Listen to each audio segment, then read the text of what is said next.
for us, the miracles. Is this going to be on the whole time? Oh, no, it's fine. I think I already did. Celebrity, look. This is the second picture. God has many names Yeah. in the Torah and also in the Siddur and the prayer book. There are definitely many names. And some of them we can't even pronounce. His multiple attributes. That's true.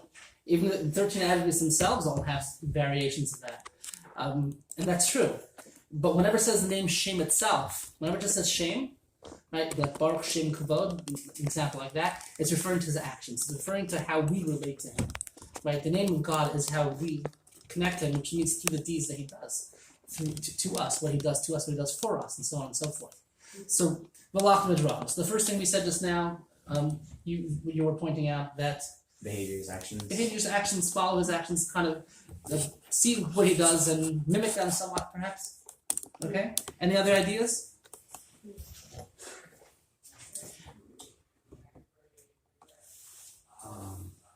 There's no wrong or right answer. God can do opposite things. Yeah. Okay?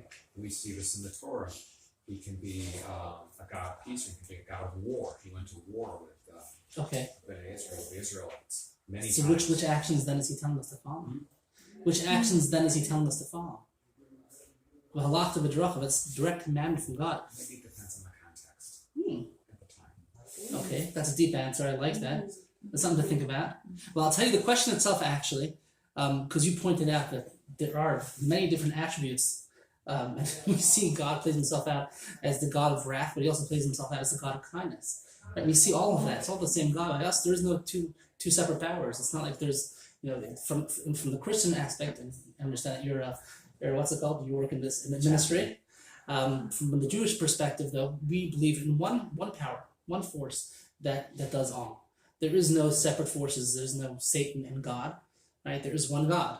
The role that Satan plays in everything is as a regular angel under God, as every other angel is.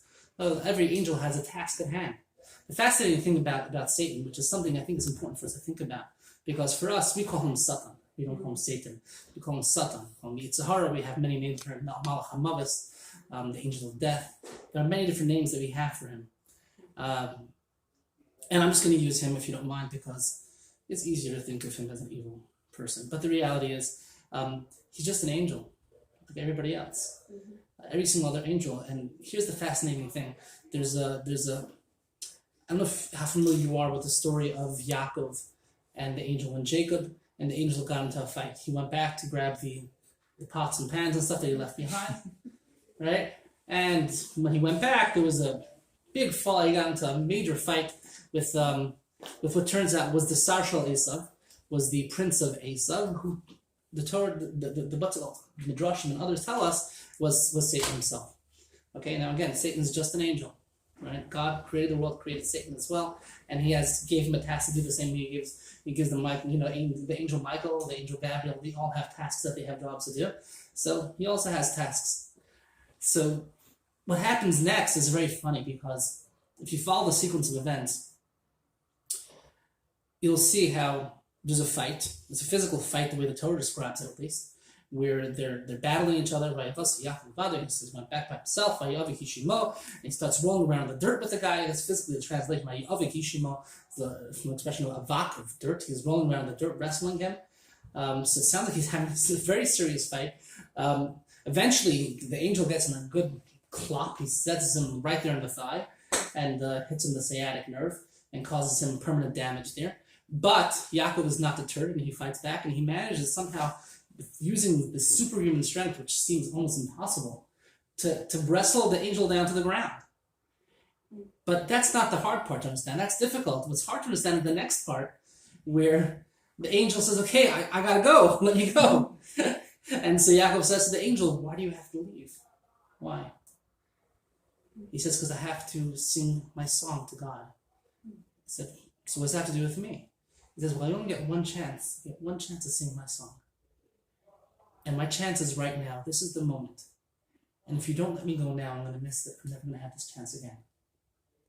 And so Yaakov says to him, okay, I'll make you a deal. I'll let you go, but you got to give me something in return. And so the angel says okay, and he changes his name to Yisrael, which has a whole context of meaning. There's a lot there going inside. I don't want to get too sidetracked. But the question that everybody asks, and this is a very fascinating question, all of a sudden at this precise moment, it happens to be that it's the angel's chance to sing his song to God. It just happened to be. Why did the angel choose this moment to fight with Yaakov then if he knew that the opportunity was coming up soon? Shouldn't he have found a better time to fight with Yaakov? He had this one moment in his entire lifetime to be able to sing Shira to Hashem, to sing songs of praise to God. And it was something that he was excited about. Excited about enough that he begged and pleaded to be able to go. Why did it happen at this moment? What happened? What's the correlation here? And I think if we understand that, we'll get a better idea into what we're doing here and how things are running a little bit. We tend to think, welcome. It's at 7:30 in the flyer. I know. Mine also says 7:30, but they told me tonight that was at 7:15. It was a last second heads up. I found that a little bit before you did.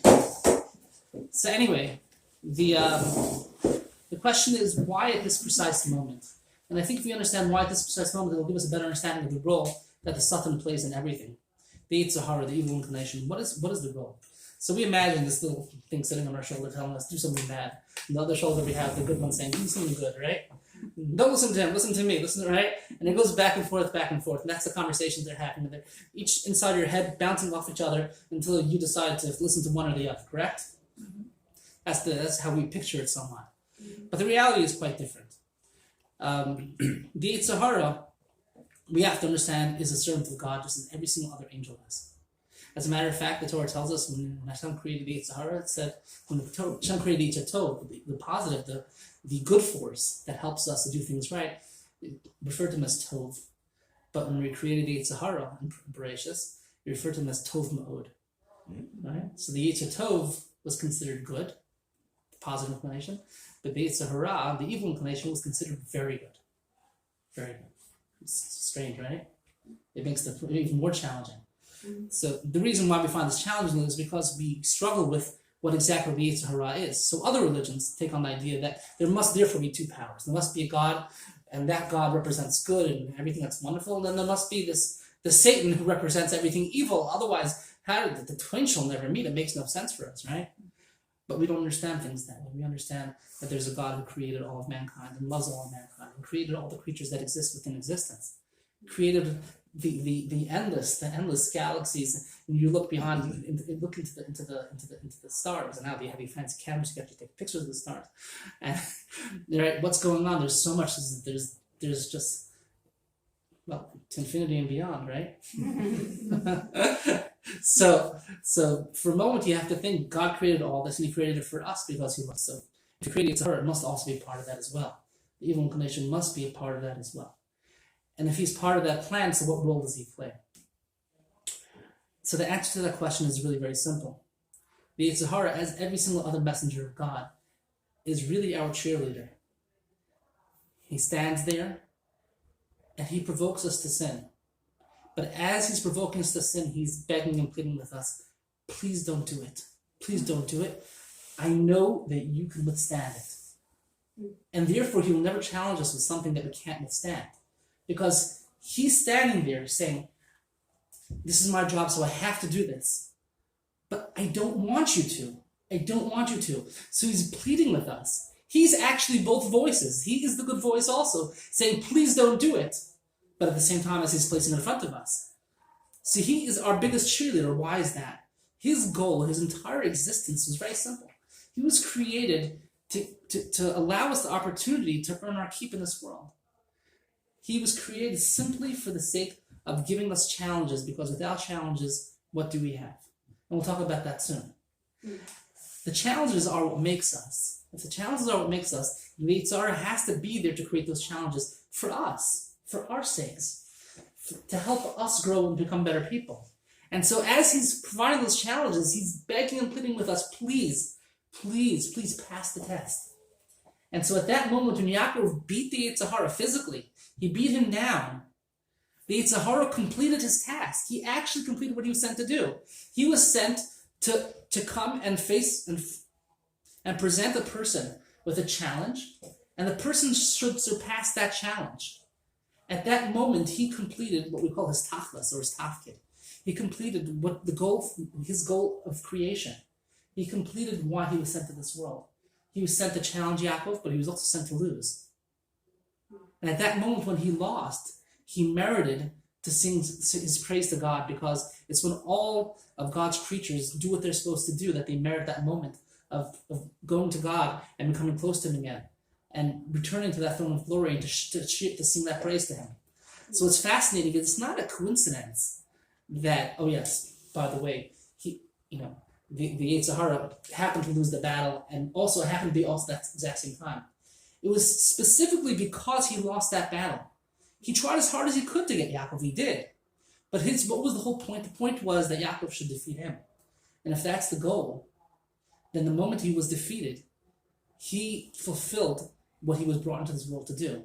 And when that happened, he was given his opportunity to present himself to God, to go sing shira, to go sing praise to God at that moment. So when we understand that the Yetzer Hara, every single one of our Yetzer Hara is designed specifically for us. They are uniquely designed for each and every single one of us. Okay, right? And so because they are designed uniquely for each and every single one of us, when we surpass, when we somehow manage to work beyond what they bring to us, not only do we bring ourselves to a closer level of shleimus, of completion, of perfection, we also help the Yetzer Hara himself. The angel himself also comes to a closer level of completion, of perfection. Okay? What does this all have to do with anything? So this goes back to the question that Gary brought up before. We asked V'alachta b'drachav. It says that you should follow in God's ways. So God's ways are very, very, let's say in Yiddish is the word breit. Breit means that they're very broad and varied. In some ways, we look at God's ways and we just see kindness, we see love, we see compassion. And in some ways, we see what some would define as sordid, as almost evil. We see terrible things that happen, and we know that God is running this world. So if God is running this world, and all those evil things are happening, that means that God is behind the scenes making those evil things happen as well. So we got to stop for a moment and think to ourselves, hold on. Which of the ways is God commanding us to follow? V'alachta b'drachav, go in His ways. Which one? So Gary was already starting to come up with an answer, which I actually like the answer very much, but I want to get to that afterward. But it's a good question, though, because the commandment itself is quite open, right? It's not specific. It's not delineated in any way, shape, or form. V'alachta b'drachav. Chazal tell us that it means follow His ways of kindness, and that's the next topic of conversation. So let's talk a little bit about God's kindness, because that's a very good question. What does it mean that God is kind? It says, Olam chesed bana, Hashem created a world of kindness. And you can play with those words many ways you want. Olam chesed bana, that Hashem created a world to do kindness, right? Hashem created a world of kindness. Hashem created a world out of kindness. There are many ways to translate those words, and they all mean something else. But they come back to the same idea, which is that somehow this world is a world of kindness. So if that's the case, how do we interpret that? And I'd like to throw that back to the floor again for a moment. What does the world of kindness mean? Because if you look around and you translate it as, this is the world of kindness, I can tell you that on the way here, there was somebody who honked at me and almost ran me over. It wasn't very kind. Now maybe I deserved it, but I'm actually more careful with my driving. I have to figure that one out also. Excuse me, I drive very nicely. What was that look? But anyway, what does it mean Hashem created a world of kindness? Any thoughts on that? I just want to throw this out. As much as possible, I'd like to get people's ideas. Does Hashem give us what we need? Does He? Is that kind? Like, we don't really know what we need. We think we know what we need. There are many But times. at the end of the day, what we thought we needed and we never got it, so in the end everything worked out. Hashgacha prati. So maybe kindness is Hashem knows what we need and we don't know what we need. Okay, that's a fair idea. Meaning that kindness is that similar to what Gary was saying before, which is that, you know what, the reality is sometimes no is also kindness. Sometimes the harsh realities are also kind. And the world of kindness means that really going a little bit backward, because we're saying also is that we have complete and utter faith that God means only for our best, because we can't make that statement otherwise. Yeah. Right? That has to be the foundation of that statement.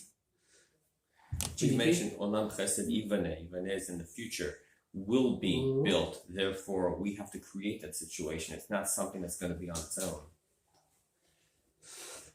We have to create that world of kindness. There's a lot of unkindness in the world, and we have to perfect it. That Tikkun Olam idea, right? That we have work to do. We're put into an imperfect world to help bring about perfection. Absolutely. And it's us as adults to make it easier for Remind me your first name one more time. Sydney. Sorry.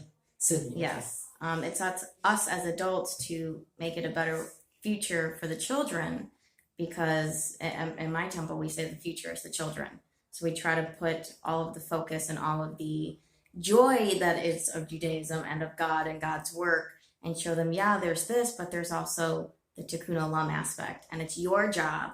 We're going to show you the steps, but now it's your turn. We've already done what we can, so now it's your turn. And if you have questions, let us know, but we're here to walk you through it and then push you. Passing the torch. Yes. Okay, I like that. That moves to the future. That's where you have your next step. Any other thoughts? A world of kindness? So, chesed and chasid. Yeah. It has the same word. So chesed means kindness, and chassid means? Okay, so chasid is who is chasid? Somebody who does something above and behind. That means that right, there's righteousness, which is doing things right, from the word right, righteous, and then there's above that, the next level. Chassid is the one is level above righteousness. So the word is not only just what we see, it's more than what we said. Like concept, like God give us things that we think we need or we want. Actually, we want things that God give us what we need. It's not what we want. So you're here to do more than what you're supposed to do. It's not just do the basic or something like that. You need to do above and that in order to make this world better place for. Is it impossible then to do just what you're supposed to do? Meaning, if you do just what you're supposed to do as your responsibility, if you somehow knew, let's say we say in Shemona Esrei, Hashiva Shofetim v'Roshana v'Yatzim K'Atchila. I'll translate that. Return to us Shofteinu, our Shoftim, our judges, Kivarishana, like they used to Like do. we still that was good for back then. Today there was something different. Mm-hmm.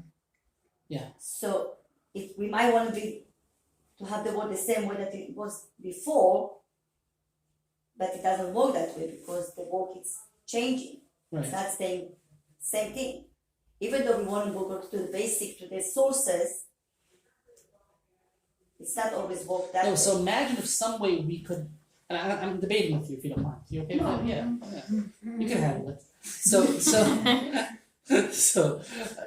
Hashiva Shofteinu K'Roshana v'Yatzim K'Atchila. The second part would be the Yotzenu refers to our Nevi'im, our prophets. We ask that God return the prophets that used to guide us. They used to tell us. We didn't know our direction in life. We didn't know what we were supposed to do with ourselves. We would go to prophets and they would say to us, well, they'd look at us and get a better understanding and share with us the direction and the vision for our life, which of course to a certain degree made things somewhat easier, correct? Right? We didn't it was easier than moving around in the dark. So if a person knows the direction in life that they're supposed to go, and that's their path for shlemut, for perfection. Mm. So does that require that they also live a level of chassidut, a level of beyond to be able to achieve that? Not everyone can do that. That's a walk. That's why we're here. So the point is that we're supposed to achieve shlemut. We're supposed to do that, and of course, Because what's the purpose? The purpose is to come as closer to Hashem. How? Very good. In your action, in your behavior, so Hasid is level up, and you go up and up and up. That's because that's the tachlit, that's the goal, to come closer to it. Right. So the more you do, the more you try to accomplish, that's the way you're coming closer. To achieve that. Okay. And they inject joy. That's their thing too. About Hasidim themselves. Yeah. Exact joy. Well, I will tell No, you. but that's not the That's same good. thing. But Right. that's not the same thing. The Hasidim No. and the Hasid is not the Right, same it's thing. not the same thing because really, It's if not you the same thing. if you look in the Sefer Ramchal in the Silas Hasharim, he kind of breaks, he goes level by level, and they didn't have Hasidim, Hasidim, yeah, in the That's same something sense. Right. The chassid meant somebody who's lefnim shosidim, means that you're doing something above and beyond. They adopted that concept, that name for themselves, but it pre-exists them. The Gemara already speaks about it. It goes back to times of the Mishnayos and before that. And the concept is somebody who's who takes on a lifestyle that's above and beyond. However, I will tell you also, it also says lo am haaretz chassid. Right, in the Mishnah and Avos, which means that if you don't know the basics, don't try to jump to Hasidus, don't try to jump to the next level.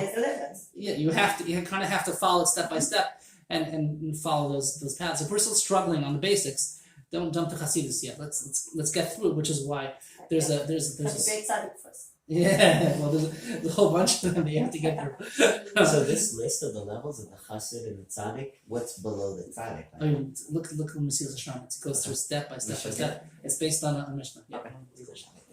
Yeah, it's fascinating. So back to this again. I kind of lost track of what I was talking about. We had a question. Defining chassid. What is kindness? What is chesed? Kindness. Okay, so what is kindness? The Olam Chesed Yibana. So let's try to take a moment and think about what kindness is, because very often we assume that kindness means acting nice and so on and so forth. I want to share with you something fascinating from this week's parsha, and your thoughts about this, because is this kindness or is it not kindness? I found it very fascinating. Yosef Chaim Sonnenfeld was the Rav of Yerushalayim back at the turn of the century, right in the early days when we first began settling back in the state of Israel. So Yosef Chaim Sonnenfeld was approached by one of his students, who asked him the following question. And in this past week's parasha, it discusses the prayers that Yitzchak, Isaac, and Rebecca and Rivka, that they offered up to God as they were begging him, pleading with him, please give them a child. And there's a very fascinating word that was used. It didn't say spal, his expression of davening or some sort of praying. It used the word vayetar. Vayetar. Vayetar literally translates into he persuaded. He persuaded. So the student asked Rabbi Chaim Sonnenfeld, said, it's a very strange word to use. He had to persuade Hashem to grant him a child, as if Hashem needed convincing of some sort. Right? You beg, you plead. The Vayiftzar is like, you really plead very hard. That's an intense expression that you don't see too often. I think Moshe Rabbeinu, we saw it when the Luchos, when the Klai, when lost the Luchos at that point, the Jewish people lost the Ten Commandments, the tablets. So there, I think he used the Vayiftzar. I think it's like he pleaded with him, even says he grabbed the coattails of God, so to speak, if such a thing is possible. But Vayetar is a very, very strange expression. Persuasion. And so Yosef Chaim Sonnenfeld answered his student with a story in a story. He told him the following story. The Chassam Sofer, a couple hundred years ago, Chassam Sofer was a great sage in Europe, and he was well known not only for his kindness and his love for his fellow Jews, but he was also a tremendous great sage and a man of tremendous wisdom. He was he was a very paradoxical figure in Jewish history, because he's adopted both by the Hasidim and by the Misnandim.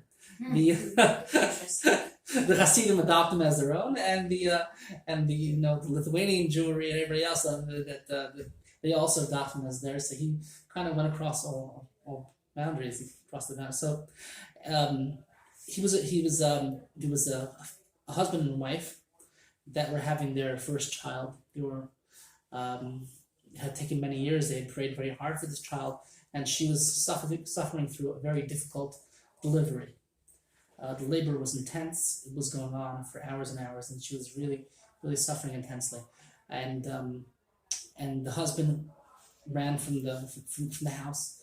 He made his way to the Chassam Sofer's house and said, please, Rav, could you please pray on behalf of my wife?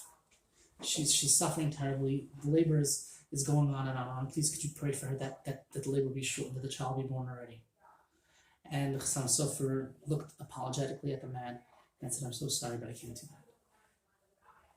that. And the man was very confused, and he felt bad.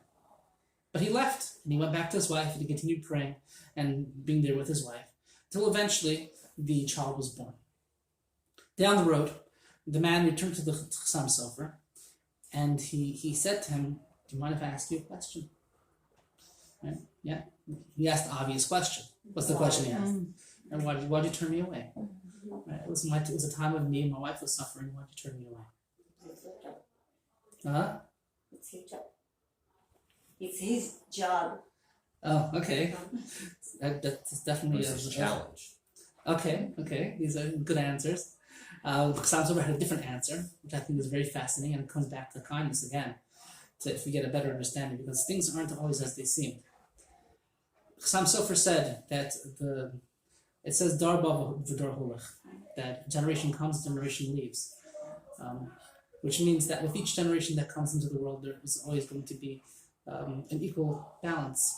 So if a great tzaddik enters into this world, then a great tzaddik must also leave this world at the same time to maintain that balance. And that balance is very important for the sake of our bechira, for the sake of our free choice, which I'll get into in a different time, but not right now. I don't want to get too sidetracked. But regardless of which, it's definitely a prerequisite. It's a hard word for me to say. A prerequisite for our bechira, for our free choice, that that balance must be maintained at all times. So if the righteous person enters the world, the righteous person also has to leave the world at the same time. So the Chassam Sofer explained, you and your wife are very righteous people, and you've no doubt imbued this child with all your tefillos, with all the prayers that you've prayed on behalf of this child be born healthy and strong and righteous as well. And so there's no doubt in my mind that you are going to raise a very righteous child. Unfortunately, because of that, as this child is born, it's going to also force that a righteous person passes away. And how could I, knowing this, pray for the early death, for the early demise of a righteous person? How could I do that? Brilliant. And so the Yosef Chaim Sonnenfeld turned back to his student and says, why was it that Yitzchak and Rivka had to pray Vayeter Yaakov? Vayeter Yitzchak, they had to pray with this persuasion, they had to persuade Hashem. So with that idea, he said as follows. We know that down the road, Avram Avinu, Abram, the patriarch, he was supposed to have lived 5 years longer. The Medrash tells us that he died 5 years prematurely, because when Esav hit the age of 13, when he hit the age of his teenage years, that was the day of his first kill. He killed Nimrod, and he changed from being a pure child into being an evil man. And God wanted to spare Avram Avinu. He wanted to spare Abram the pain of seeing his grandchild become evil. And so as a kindness for him, he removed him from this world 5 years early. So when Yitzchak was praying to Hashem, I need a child, it wasn't just a prayer, it was a persuasion. Because the earlier that this child is born, the sooner Avram Avinu was going to have to pass away. So he had to make a case for it. He had to make a case to show God why it is that I need my children now. Eventually, after enough praying, he was able to make a case for it, but there was a consequence. The consequence was that Avram Avinu did pass away 5 years early. Now imagine if he was born even earlier than that, it would have taken even more of Avram Avinu's life, and therefore it required persuasion. Because the reality is, the world is run with calculation. There's a lot that's going on. There's a lot of details, a lot of pieces, and we really don't know what's going on. When people say, how do good things happen to bad people? And that's a very famous question. How do good things happen to bad people? So first of all, what do you know about good? What do you know about bad? You don't know who's good, you don't know who's bad, you don't know what actions are good, actions are bad. Right? The classic example is you take a book, you pop it open right in the middle, you start reading. And then he fell down the steps and it just sounds like it's a miserable book. You have no idea what happened there. At the end, you should know this person fell down the steps and he found a treasure chest inside there or whatever. You walk in the middle of a book, you don't know what's happening. All of us are in the same situation. We're walking into the middle of history and we're seeing a snippet. And that little snippet, without all the details and everything else, you really don't know what's going on. You try to understand as much as possible, but the reality is we have the Torah as our guide and we live with that, and that helps us to do things right as we move forward. But do we know what's good? Do we know what's bad? We don't. We really don't. So kindness itself is based really on what Caroline said before. It has to start with that baseline point of faith. If we really truly believe that God, that His intentions, no matter what they are always going to be for our best, then no matter what's happening around us, we have potential to follow in His ways. To follow in His ways, what does that mean? In kindness, because it's always going to be kindness. When we take a look back at incidents that happened to us, at things that for us are unimaginable, and we've been through hard stuff. There's nobody in this room who hasn't been through something difficult, who hasn't been through probably more than one thing difficult in their lives. And there's a moment when we feel despair, we feel sad, we feel like there's no hope. Right? There's nobody here who hasn't gone through moments like that, except for you. And you should never know from terrible things. But the point is, the reality is we all go through it, and we're all there at some point in time or another. When we're fortunate enough to be past that and to look back, we're able to see how we've grown from it, how it changed our lives, how it made a difference, how it made a difference in a positive way, how things that we did, in ways that we grew that we never would have otherwise had this incident or this tragedy or whatever it was occurred. And so ultimately it was a kindness. Sometimes it's a harsh kindness, but that's our reality sometimes. We pray to Hashem, that you have to do what you have to do, but try to do it without too much pain, right? We say that every single morning because we know that there are changes that happen, things that happen. So Valachta b'drachav, going backwards, the Maharal explains, is that the reality is it's always kindness. So when you ask the question, which ways of God should I follow? It's not a question. They're all kind. So of course only kindness. Right? We don't have that depth of knowledge to be able to. At the same time though, going back to what Dr. Hauptman said, going back to what he said, sometimes the no is also kindness. We know this as parents, right? We know this as teachers. We know this as people who deal with, right? Sometimes Aaron is just tough noogies. And it's not because your parents don't love you, it's because they do love you, but it's tough noogies. Right? Do you tell them that sometimes? See that? So that is our reality. That's the world that we live in. So that's a starting point for this whole entire discussion, right? Understanding Emily in God's ways. Still a lot more to go, and I'm not sure exactly where this class is going to take us because I'm kind of playing it out as we do it. I'm thinking there's some thoughts I'd like to go into. There's a very fascinating Chaim Vital who shares a story about Gilgul, about reincarnation, which is very fascinating. The story itself never really took place, but he recreated the story in a way to try to give an idea. To help you come to terms with us. Truth matters, when I learned it that first time, I was getting chills up and down. I was reading through it in a safe. I couldn't believe what I was reading. It's insane. So maybe I'll share that story. The story itself never took place, but the idea is an idea that most certainly took place. And there's a lot that we can go with from there. But just to kind of pull it all together again, Valachta b'drachav, and the kindness of Hashem, the Maharal, the question of which direction it takes us, and we really know what's right and what's not. We don't have a clear picture. And when we daven for things, as we started off, we daven because we don't know necessarily what's best for us. But we put ourselves in God's hand. And the question is, why are we all here? Why are we all here? You guys are seeing God at some point in your lives. Know that it's full of other courses. So I'm not recommending necessarily that you see it. It's full of all kinds of. But it was a funny movie. Okay, I think we could. We can pause now. I think we're going to start our in a few minutes. What time did you start this class?